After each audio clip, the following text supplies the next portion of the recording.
अब एक सवाल यहाँ पे इस बात को बनता है कि पिछले दिनों विपक्ष की कई कोशिशें एक साथ हुई।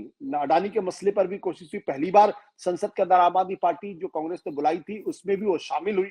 आम आदमी पार्टी भी काफी प्रभावशाली तरीके से इसमें शामिल हुई, संजय सिंह खास तौर पर। लेकिन जो मनीष सिसोदिया की गिरफ्तारी है, क्या वो सारे विपक्ष को एकजुट करने के लिए काफी नहीं है?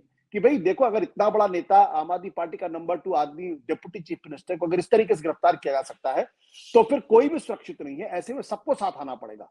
लेकिन क्या कांग्रेस ये तो सबक गिरफ्तारी के विपक्ष पक्ष में है। कांग्रेस जो कांग्रेस विपक्ष का की सबसे बड़ी पार्टी है, वो उस गिरफ्तारी के पक्ष में है। नहीं अभय जी, अभय, कांग्रेस ने उसके बाद अपना अपना रुख बदला है। बाद में जयराम रमेश का स्टेटमेंट भी आया था और शक्ति सिंह गोविल का स्टेटमेंट। हाँ, जो दिल्ली के कांग्रेस के नेता हैं, वो जरूर कह रहे थे कि भाई इसमें सेडिशन का केस होना चाहिए, देशद्रोह का केस, तमाम बातें वो कर रहे थे। लेकिन जो जयराम रमेश है, वो सेंट्रल लीडरशिप है, उसने जो है वो मनीष सिसोदिया की गिरफ्तारी पर सवाल खड़े किए हैं और उसको एक देखिए, उन्होंने सत्ता जयराम धारे में रमेश लाने ने का एक काम ट्वीट किया। किया था। उनका ट्वीट तो मुझे पता है, लेकिन शक्ति उन्होंने, सिंह गोविल ने भी किया था, मुझे अच्छी तरीके हाँ से ध्यान देखिए, है। और शक्ति शक्ति सिंह सिंह गोविल, ये सब इस मामले में कांग्रेस की हिचक बिल्कुल स्पष्ट है। हम्म, क्यों कांग्रेस को लगता है कि जहां जहां उसके पैर, जहां जहां वो थोड़ा बहुत अंतराल छोड़ रही है, आम आदमी पार्टी उसको भर रही है। आम आदमी पार्टी उसकी जगह लेना चाहती है, और दिल्ली में और पंजाब में आम आदमी पार्टी ने उसकी जगह ले भी ली है। तो कांग्रेस को आम आदमी पार्टी की वजह से बहुत बड़ा राजनीतिक नुकसान हुआ है। भाजपा को भी राजनीतिक नुकसान हुआ है। कांग्रेस, आम आदमी पार्टी दिल्ली में भाजपा को चुनाव नहीं जीतने देती है लंबे अरसे से। और जो पंजाब में हिंदुओं के वोट भाजपा को मिलते थे, वो वोट भी इस पिछले चुनाव में आम आदमी पार्टी को मिले। तो वो सब तो दोनों को नुकसान हुआ, कांग्रेस को बहुत बड़ा नुकसान हुआ है। इसलिए कांग्रेस को लगातार इस मामले को लेके हिचक है। दिल्ली कांग्रेस के अध्यक्ष तो साफ कहते हैं कि हम तो शिकायत करने वालों में से एक हैं इस मसले पर, इसलिए हम तो उसका समर्थन करेंगे ही करेंगे। तो जब ये स्थिति है, तो उसके बाद में जबकि दूसरे विपक्षी दलों को इस मसले को लेकर बहुत चिंता उनमें दिखाई पड़ रही है।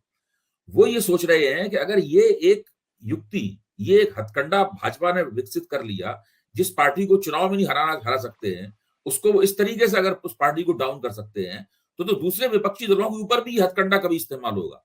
देखिए, एक हथकंडे का पहले इस्तेमाल कर रहे हैं कि वो राज्यपालों के जरिए और उपराज्यपालों के जरिए विपक्ष की सरकारों को नहीं चलने दे रहे हैं। हर जगह राजभवन जो है वो समांतर सरकार के केंद्र बन गए हैं।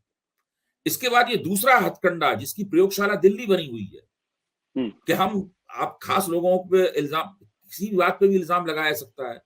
सरकार के किसी भी नीतिगत कदम के ऊपर संदेह किया जा सकता है।